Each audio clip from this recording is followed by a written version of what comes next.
Hai smart student, how are you today? Salam smart, salam biologi. Bertemu kembali dengan saya, Wedison Rituan Siagian NPD. Kita akan belajar tentang materi genetika.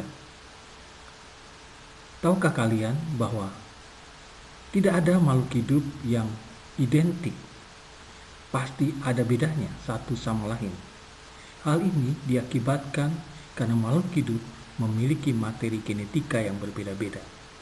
Untuk itu, kita akan belajar tentang materi genetika. Oke, kita mulai. Materi genetika.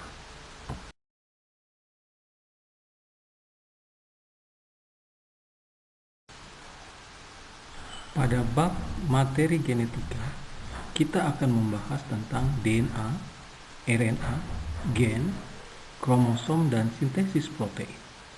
Kita akan memulai mempelajari dari DNA.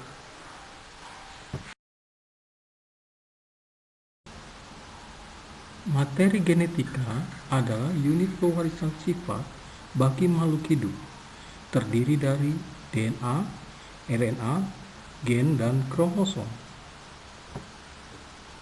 Materi genetika berada pada seluruh tubuh, pada setiap sel. Tiap-tiap sel mengandung kromosom yang terdiri dari uraian gen. Gen adalah unit pewarisan sifat bagi organisme atau makhluk hidup.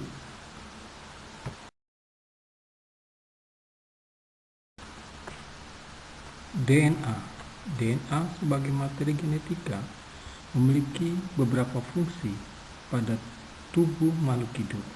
Di antaranya yaitu 1. Membawa informasi genetik. 2. Memiliki peran dalam pewarisan sifat. 3. Mengekspresikan informasi genetik. 4. Mensintesis molekul kimia lain. Yang kelima, menduplikasi diri atau bereplikasi.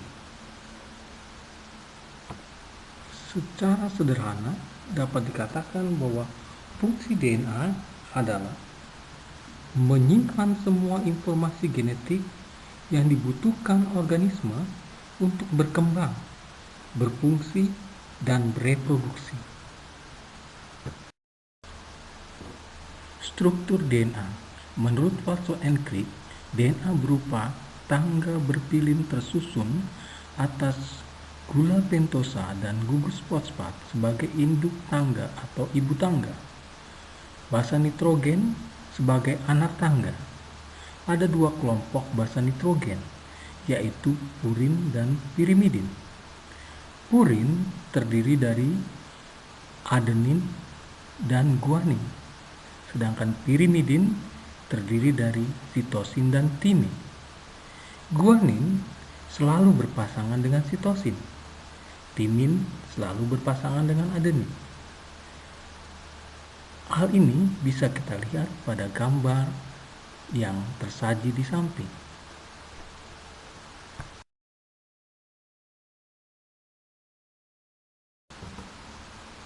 Replikasi DNA. Replikasi atau proses menduplikasi diri ini terjadi saat interfasi sebelum sel membelah dengan tujuan agar sel anakan hasil pembelahan mengandung DNA yang identik dengan DNA sel induk. Jika terdapat kesalahan pada proses ini, sifat pada sel-sel anakan akan mengalami perubahan. Ada 3 teori yang membicarakan tentang bagaimana replikasi DNA. Teori konservatif menyatakan bahwa double helix yang lama tetap tidak berubah dan langsung terbentuk double helix atau pita kembar yang baru. Teori yang kedua, teori dispersif, menyatakan bahwa double helix yang lama terputus-putus, lalu potongan-potongan tersebut memisah dan membentuk potongan-potongan baru yang akan bersambung-sambung dengan potongan-potongan lama, sehingga kembali menjadi 2 DNA yang baru yang sama persis. Teori yang ketiga, teori semi-konservatif, menyatakan bahwa dua pita dari double helix memisah diri dan masing-masing pita yang lama mendapatkan pasangan pita baru seperti pasangan yang lama, sehingga terbentuklah dua DNA baru yang sama persis. Perhatikan gambar yang tersaji.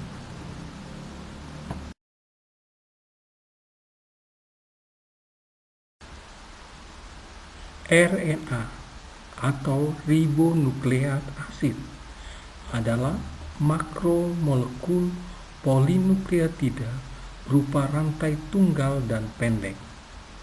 RNA banyak terdapat pada ribosom atau sitoplasma dan keberadaannya tidak tetap karena mudah terurai dan harus dibentuk kembali.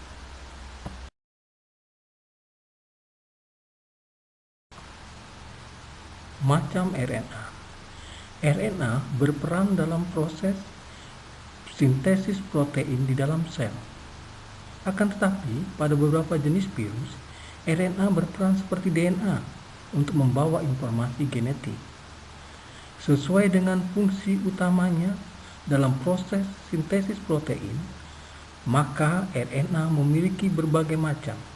Ada 3 macam RNA. Yang pertama, RNA duta atau mRNA atau messenger RNA, terbentuk melalui proses transkripsi di dalam inti sel oleh DNA. Fungsinya dari mRNA adalah sebagai pembawa kode genetik atau kodon dari inti sel ke sitoplasma.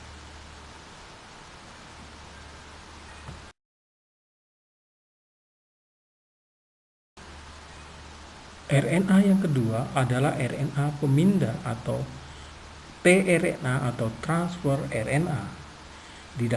Berada di dalam inti sel, kemudian diangkut ke sitoplasma.